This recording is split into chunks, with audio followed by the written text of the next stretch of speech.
I am upset because I see something that is not there. You are upset because you see something that is not there. What's good, fam? We made it to lesson 6 of A Course in Miracles. This powerful book right here. You already know what the deal is. We're on lesson 6 today. So, like usual, we're going to go ahead and begin with reading the lesson together.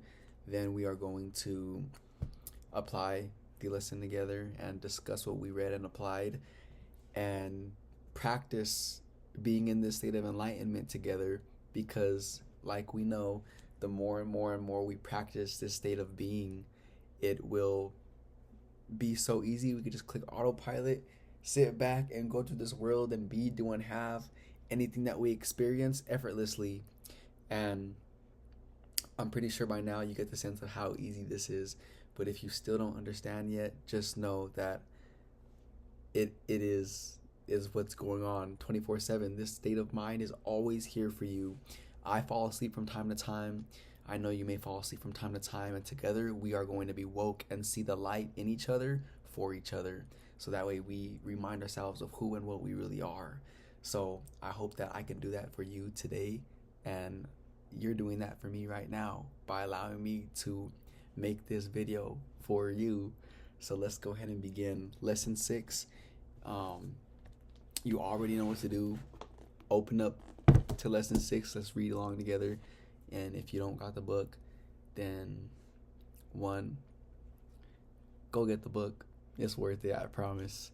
If you don't know how to get it, connect with me and I got you. And if not, the PDF for the meantime is in the description, so you can go ahead and open the PDF. And yeah, let's go ahead and read along. Download that to your whatever you're watching this from, and let's go ahead and begin. Lesson 6. I am upset because I see something that is not there. The exercises with this idea are very similar to the preceding ones. Again, it is necessary to name both the form of upset, anger, fear, worry, depression, and so on, and the perceived source very specifically for any application of this idea. For example, I am angry at blank because I see something that is not there. I am worried about blank because I see something that is not there. Today's idea is useful for application to anything that seems to upset you and can profitably be used throughout the day for that purpose. However, the 3 or 4 practice periods which are required should be preceded by a minute or so of mind searching, as before, and the application of the idea to each upsetting thought uncovered in the search. Again, if you resist applying the idea to some upsetting thoughts more than to others, remind yourself of the 2 cautions stated in the previous lesson. There are no small upsets. They are all equally disturbing to my peace of mind. And I cannot keep this form of upset and let the others go. For the purposes of these exercises, then I will regard them all as the same. That's the end of lesson 6. Pretty short lesson, right? Let's go ahead and talk about it first, and then we're going to go ahead and apply a few different examples that may show up in my life or yours or anyone you may know. So, I am angry at blank because I see something that is not there. I am angry at, I am worried at, I am depressed at, I don't think you could say at, but because I see something that is not there. That's the only reason why we feel anything other than love, is because we're seeing something that is not there, because love is all there is. So whenever we don't perceive lovingly, we are not in our right state of mind. We are simply hallucinating. We're in a trance, you could call it. We are dreaming. Think about whenever you go to bed, all right? You go to sleep and you have dreams, and you know that whenever you wake up, what just occurred didn't actually happen. It was all happening up here in this mind of yours. Well, that's kind of like the same thing that's going on right here and right now in this world that we're living. There's so much fear, there's so much worry, there's so much doubt, but it's all because you're perceiving unnaturally, because love is the natural way to perceive, because again, it is all there is. God is love. The universe is love. That inner part of who you are is love. Whatever you want to call that higher power that created you and me is love and cannot create unlike itself.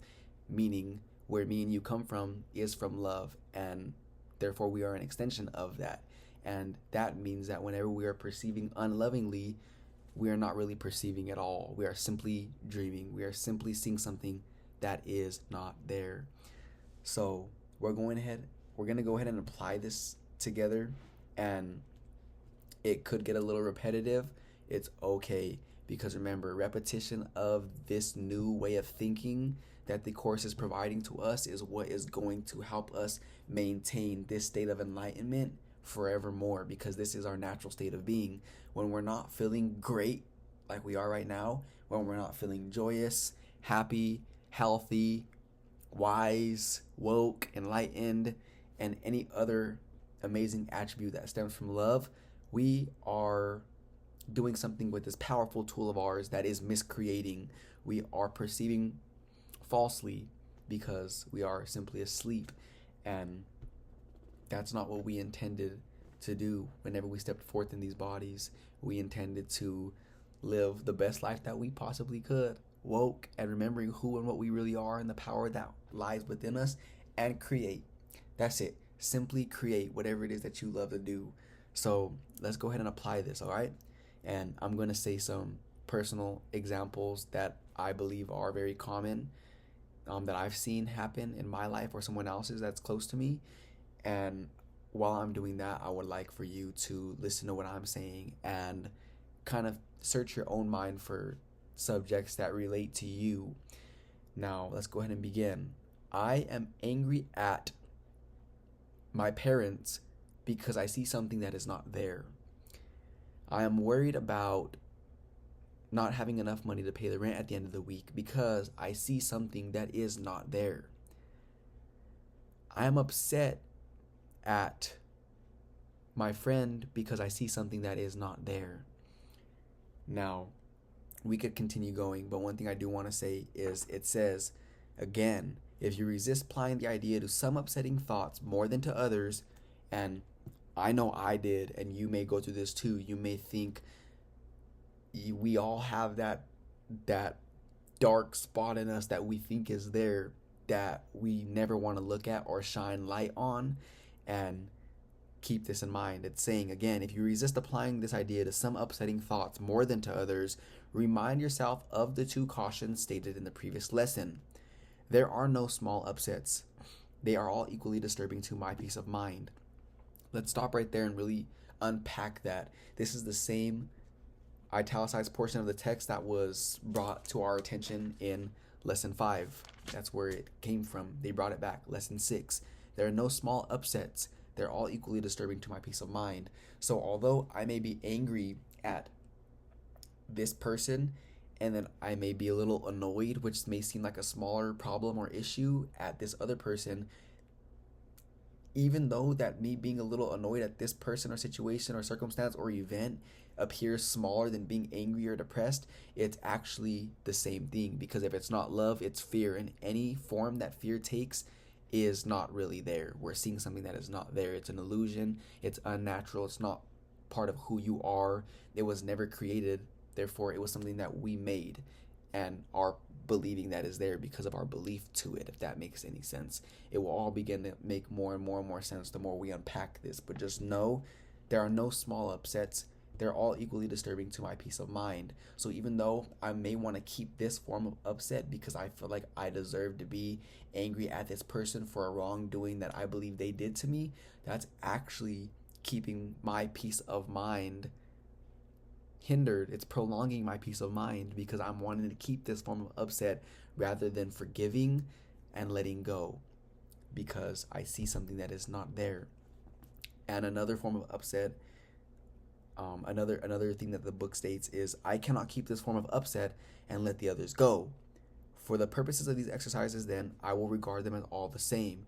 Now, like I said, this state of mind of enlightenment is possible to attain at all points in time while you're in this body because it's who you are. and this is where you've always been, in this state of mind. But once you got in this body, and me and you learned stuff from very well-meaning people who were also asleep, believing that fear was real, we learned all of that junk, and now me and you are here doing our best to unlearn that so we can enjoy this experience as long as we're here. And why would you want to be asleep?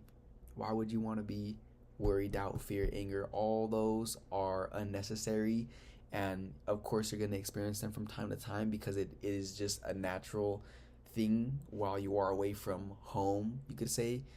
But remember, home is within you, and whenever you are woke, that's when everything works out in your favor. Whenever we are perceiving something that is not there, things just don't go the way that we would have them be if we were to choose. And we are choosing. We are the ones who are choosing which state of mind we are being in at every moment, and therefore what experiences and circumstances and events come to us as a result of the state of mind that we chose.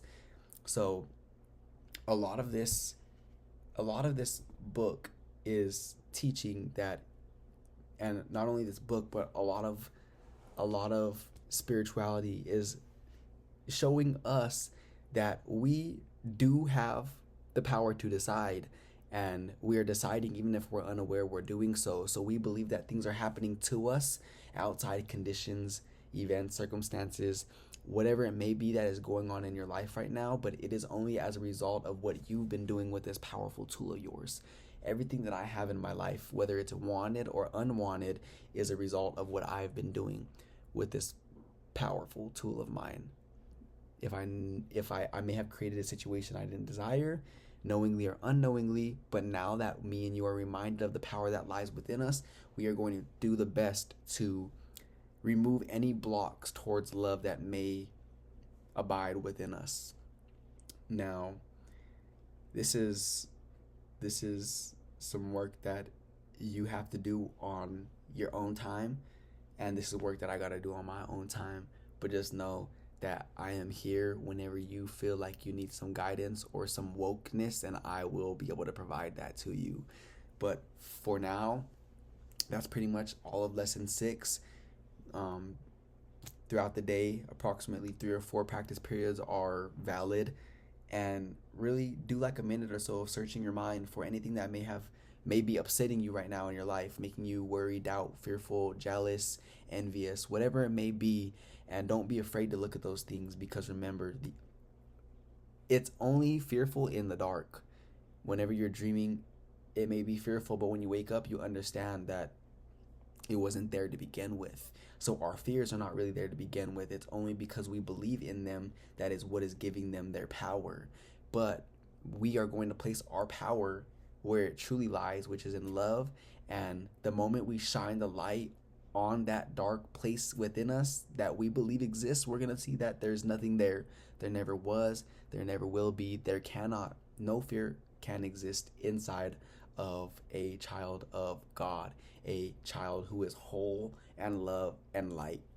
And if you don't believe that fully yet, or see that that is truth, for now you're going to have to trust me on this one, and just understand that this state of mind, and I keep saying state of mind because it's here right now in every single moment, now and now and now.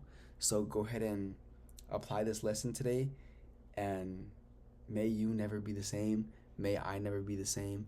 And we will meet again for lesson 7, and I will see you there.